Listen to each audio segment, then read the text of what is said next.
Kesannya ini benar-benar nggak bisa digambarkan ya dengan kata-kata ya. Jadi benar-benar acaranya meriah ya, meriah yang bikin terharu ya, yang bikin speaker tuh merasa lebih bersemangat buat sharing. Pesertanya tuh sangat antusias. Dengan bangku yang disediakan tuh full, bahkan ada yang sampai duduk di tangga ya. Dan kita melihat pertanyaan juga sangat berbobot dan pesertanya bervariasi, bukan hanya mahasiswa, tapi profesional, kemudian dari teman-teman yang memang ada di kampus segala macam tuh banyak yang hadir.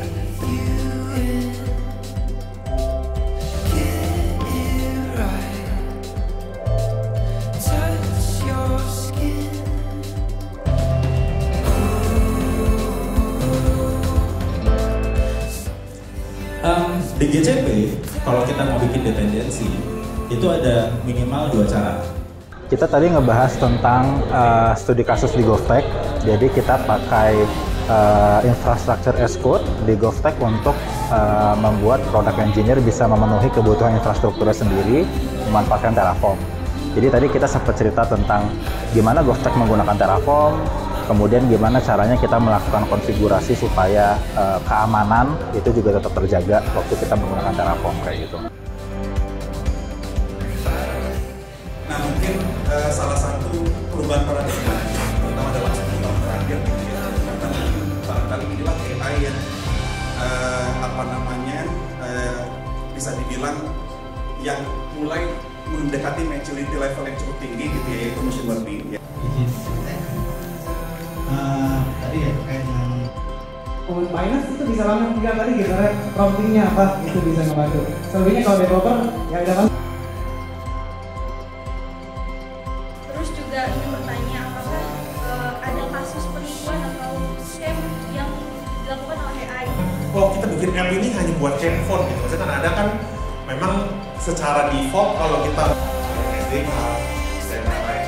Dan satu main aplikasi dalam jalur TV kan nggak mungkin kalian suruh user ketika dari materi yang saya sampaikan bisa menginspirasi banyak orang yang hadir di sini supaya lebih banyak aplikasi-aplikasi di Indonesia yang dihasilkan di Indonesia ini bisa apalagi dari Bandung ya, bisa memikirkan lebih banyak, bisa berkembang lebih banyak, bukan hanya memikirkan satu platform hanya untuk aplikasi untuk handphone kita, tapi bisa di mana-mana gitu. Apalagi bisa go global ya. Selamat siang semuanya. Saya akan meneruskan materi yang sebelumnya ya, sebenarnya hampir setengahnya udah dibahas sama Andrew. Sebenarnya kalau di Flutter.io yang di Google-nya ya, maksudnya yang di luarnya, itu kemarin tuh bagian Flutter ngebahas tentang report sama pattern matching karena dia baru merilis di dalam. Pasti dia punya Google account-nya 100. Ya, tiap hari bikin Google account satu. Nah, kalau misalnya punya Google account itu kan kita harus pilih mana emailnya, mana passwordnya. Kalau pakai passkey kita nggak perlu ingat itu lagi karena sudah ditawarkan sebagai selektor. Kemudian bisa pakai biometric authentication.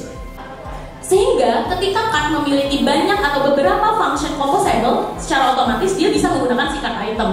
Dan state-nya, si quantity juga bisa digunakan oleh komponen-komponen yang lain. Seperti itu.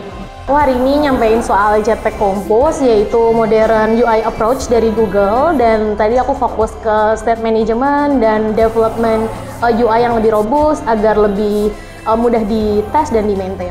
Kayak seperti itu. Nah, makanya ada approach baru berupa declarative approach, sama kayak produk. Android untuk di billboard ya, bikin banget.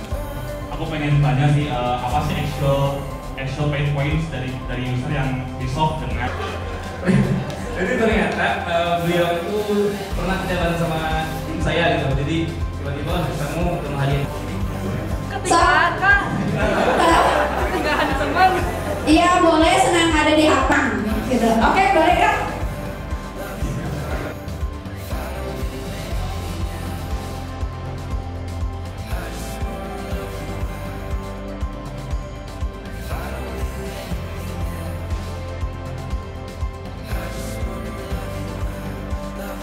Tidak akan lengkap tanpa sponsor.